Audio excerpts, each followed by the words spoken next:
ये कहानी है भारत के 19वीं सदी के एक गांव की। एक गांव में जमींदार ने गांव के सारे लोगों के जमीन अपने नाम कर लिए थे। वो लोगों को लोन्स देता था और जब लोन्स नहीं चुका पाते थे तब उनको पकड़ करके उनके जमीन वो खुद के नाम कर लेता था। ऐसी कहानियां हमने फिल्मों में देखी, किताबों में पढ़ी है। ये मैं बात कर रहा हूँ रिजर्वेशन के बारे में, क्योंकि लैंडलॉर्ड्स होते थे बहुत पावरफुल लोग और वो लोग किसानों को प्रोसिक्यूट करते थे, उनको तड़पाते थे, उनके ऊपर हैरेसमेंट करते थे और उनको जितना मुआवजा मिलना चाहिए उनके काम का वो भी उनको नहीं मिलता था। इसी बात को सोचते हुए अंबेडकर जैसे थिंकर्स ने रिजर्वेशन इंडिया में लाने की बात कही। अंबेडकर से भी कई साल पहले 1888 में ही ज्योतिराव फुले ने रिजर्वेशन देने की बात कही थी जो कास्ट बेस्ड था। जबकि देश में दादा भाई नौरोजी जैसे थिंकर्स भी थे जिन्होंने 1901 में ही अपने book poverty and un British rule में कहा था कि अगर हम गरीबी को जांचने का तरीका निकाल लें, जिसको बाद में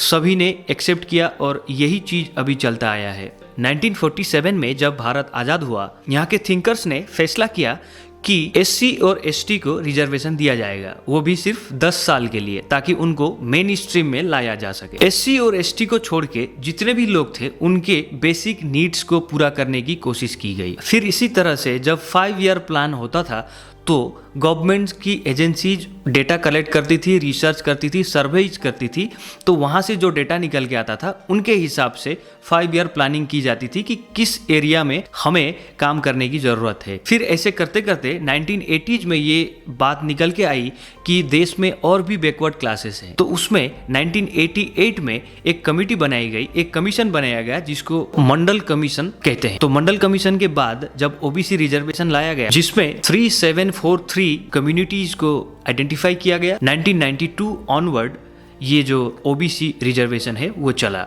फिर 2019 में जनरल लोगों के लिए ईडब्ल्यूएस आया। तो जो रिजर्वेशन है अभी एक राजनीतिक मुद्दा बना हुआ है, क्योंकि हर कम्युनिटी अपने आप को बैकवर्ड साबित करने में लगी है और हर कोई पॉलिटिशियन, जो बड़े बड़े पॉलिटिशियंस हैं, वो उनको सपोर्ट कर रहे हैं क्योंकि उनको वोट चाहिए। अगर कोई पॉलिटिशियन भरोसा दिला दे कि मैं इस कम्युनिटी को रिजर्वेशन दिला दूंगा या फिर ओबीसी कैटेगरी में डाल दूंगा, तो उस कम्युनिटी के वोट्स उसको मिलने के चांसेस बहुत ज़्यादा हैं।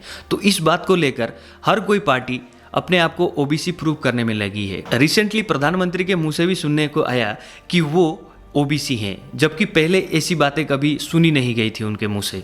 फिर राहुल गांधी ने भी ओबीसी का मुद्दा उठाया और वो कहते हैं जितना परसेंट है उतना परसेंट रिजर्वेशन देना पड़ेगा, जबकि भारत का सुप्रीम कोर्ट कहता है कि 50% से ज़्यादा रिजर्वेशन नहीं होना चाहिए। अगर 50% से ज़्यादा रिजर्वेशन हो जाएगा तो रिजर्वेशन किसी काम का नहीं होगा, क्योंकि लोगों को वो फायदा नहीं मिलेगा जो रिजर्वेशन से जनरली मिलता है। राजीव मल्होत्रा करके एक थिंकर हैं, उन्होंने कहा कि अगर हम एआई और मशीन लर्निंग का इस्तेमाल करके अगर इंडिविजुअल लेवल पे इकोनॉमिक और सोशल डेटा कलेक्ट करें और उनको हम रिजर्वेशन दे दें जिनको ज़रूरत है, तो ये भी एक बहुत बढ़िया तरीका होगा।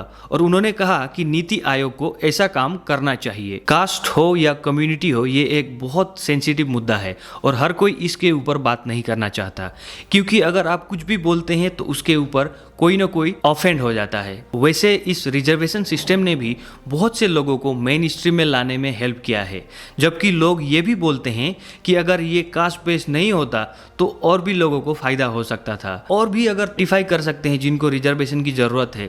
क्योंकि ये बात इसलिए निकल रही है क्योंकि भले ही रिजर्वेशन 70 सालों से चल रहा था, लेकिन लोगों को पता ही नहीं था कि रिजर्वेशन क्या होता है। कई पीढ़ियां बीत गई, लोगों ने रिजर्वेशन का नाम नहीं सुना था। तो अगर ऐसा कुछ सिस्टम लाया जाए जहां पे रिजर्वेशन गवर्नमेंट खुद दे दे कि आपको इसकी ज़रूरत है, उसको फ़ोन पे मैसेज चला जाए कि आप रिजर्वेशन के लिए अप्लाई कर सकते हैं, आपको ये मौका दिया जाएगा, आप इस क्षेत्र में जा सकते हैं। जैसे हमारा एम्प्लॉयमेंट एक्सचेंज जो है बहुत ही अच्छा प्लेटफॉर्म है, अगर जॉब सीकर्स को वो बता सके कि जॉब कौन सी आपको करनी चाहिए, आप किस किस जॉब के लिए कैपेबल हैं, आप किस किस फील्ड में जा सकते हैं। तो इसी प्रकार से अगर रिजर्वेशन भी थोड़ा टेक्निकल किया जाए और उसमें सुधार किया जाए और ट्राई किया जाए कि इस रिजर्वेशन सिस्टम को इतना इफेक्टिव बना दिया जाए, इसमें जाति या किसी कास्ट को जोड़ने की ज़रूरत ही ना पड़े, तो ये भी एक इंडिया के यूनिटी के लिए बहुत अच्छा तरीका हो सकता है। लेकिन अगर आप कास्ट के ऊपर बात कर रहे हैं तो ये एक बहुत ही सेंसिटिव मुद्दा है, जैसे मैंने थोड़ी देर पहले कहा, तो लोग ऑफेंड हो जाएंगे क्योंकि सबको अपने फ़ायदे के बारे में सोचना है।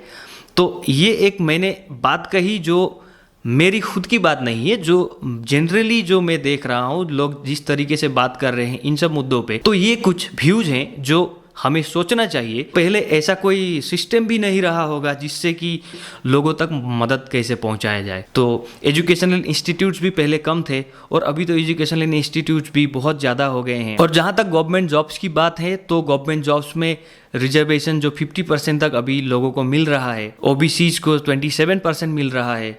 इसमें एक और बात जोड़ना चाहता हूँ कि 2019 में भी बहुत सारी कम्युनिटीज़ को आइडेंटिफाई किया गया है जो ओबीसी हैं और उनको वो रिजर्वेशन का फ़ायदा दिया गया है। OBC in the sense backward class, जिसको बैकवर्ड क्लास इसलिए बोला गया है क्योंकि उनके पास ऐसी फैसिलिटीज़ नहीं है या फिर उनके पास इतना रिसोर्स नहीं है कि वो खुद से कुछ कर पाए, इसलिए उन तक सरकार मदद पहुंचाना चाहती है, तो उसको रिजर्वेशन के नाम पे कहा गया है। तो कोई अगर अच्छे से पढ़ाई कर ले या फिर अच्छी नौकरी उसको मिल जाए और वो आगे जाके अपने फैमिली को तो अच्छे से रख सकता है या फिर बच्चों को खुद ही पढ़ा सकता है, तो ये भी एक अच्छा तरीका है। और ऐसा भी किया जा सकता है कि लोग कहते हैं कि एक बार जिस फैमिली को रिजर्वेशन मिल गया फिर से उस फैमिली को नहीं मिलना चाहिए। ये भी बात काफ़ी हद तक सही लगती है, लेकिन ये सब जो मैं बोल रहा हूँ ये मेरी खुद की सोच नहीं है। मैं ये सब बहुत दिनों से रिसर्च कर रहा था और मैं चाहता था कि आप लोगों को बताऊँ और इसको आप लोग सोचें कि क्यों इसके ऊपर पॉलिटिक्स हो रही है। कोई भी पार्टी अगर आपको बोलती है कि मुझे वोट दीजिए क्योंकि मैं आपको रिजर्वेशन दिला दूंगा, तो ये फुद्दू बात है। क्योंकि अगर रिसर्च करने वालों ने जो सर्वेज करते हैं, जो कमिटीज़ बिठाई जाती हैं, कमीशंस बनाए जाते हैं, उनको अगर नहीं दिखता है कि आप डिप्राइव्ड सोसाइटी से आते हैं या फिर आपकी इकोनॉमिक कंडीशन ख़राब नहीं है, तो आपको रिजर्वेशन मिलना बहुत ज़्यादा मुश्किल है। इसलिए पॉलिटिशियंस की बात पे ज़्यादा मत सुनिए और सोचिए कि क्या आपको सही में रिजर्वेशन की ज़रूरत है, और सही में ज़रूरत है तो आपको आवाज़ उठानी चाहिए। लेकिन उसके लिए बहुत सारे तरीके हैं। आपको किसी पॉलिटिकल पार्टी के पीछे बैक में आके वोट देने की ज़रूरत नहीं है। अगर सही में काम करना है तो आप अवेयरनेस फैलाने की कोशिश करिए, गवर्नमेंट्स को लिखिए, बहुत सारे तरीके, ग्रीवेंस डालिए, सोशल मीडिया पे लिख सकते, आप अपनी बात रख सकते हैं कि हम भी डिप्राइव्ड हैं, कि टेक्नोलॉजी का इस्तेमाल करके भी अगर हम रिजर्वेशन का सिस्टम को हटा करके अगर रिजर्वेशन लाएं, सोसाइटी में जो है एक अच्छा परिवेश मिल सकता है। एक रिसेंट रिपोर्ट की माने तो गांव में बीपीएल फैमिली जो हैं वो 25% किसान जो हैं वो बीपीएल में आते हैं, बिलो पॉवर्टी लाइन, जिनका इनकम बहुत ही कम है। ऐसे लोग भी सोसाइटी में हैं। तो इस सिर्फ कास्ट के नाम पे अगर हम देने लग जाएं तो ऐसे गरीब लोगों को बहुत तकलीफ हो सकती है। क्योंकि लोग कितना भी बोल रहे हैं कि कास्ट सिस्टम बहुत इनग्रेन्ड है, बहुत वो है, कुछ जगहों को छोड़कर जैसे कुछ पिछड़े इलाकों में हो गए तो वहाँ पे बहुत ज़्यादा है। उस जगह पे तो सिर्फ रिजर्वेशन देने से नहीं होगा, वहाँ पे तो कुछ एक्स्ट्रा कुछ करना पड़ेगा जिससे कि उनको मेन स्ट्रीम में लाया जा सके। रिजर्वेशन भी देना चाहिए, लेकिन सिर्फ वो करके हम उनको आगे लाने में बहुत साल लगेंगे। क्योंकि 70 साल में भी अभी भी आप देखेंगे बहुत डिस्क्रिमिनेशन है बहुत जगहों पे, और बहुत जगहों पे ऐसी स्थिति है कि उनको स्कूल से निकाल दिया जाता है, स्कूल में पढ़ने नहीं दिया जाता है। ऐसी न्यूज़ भी निकल के आती है। लेकिन ये पूरे इंडिया का सीन नहीं है, कुछ जगहों पे ऐसी चीज़ हमको देखने को मिलती है। तो इसके लिए अलग से कुछ करना चाहिए गवर्नमेंट को। ये वीडियो यहीं पे ख़त्म कर देता हूँ क्योंकि ये सब डिस्कशंस बहुत चल रही हैं और जितनी भी मैंने बातें कही वो मेरे मन की बातें नहीं हैं,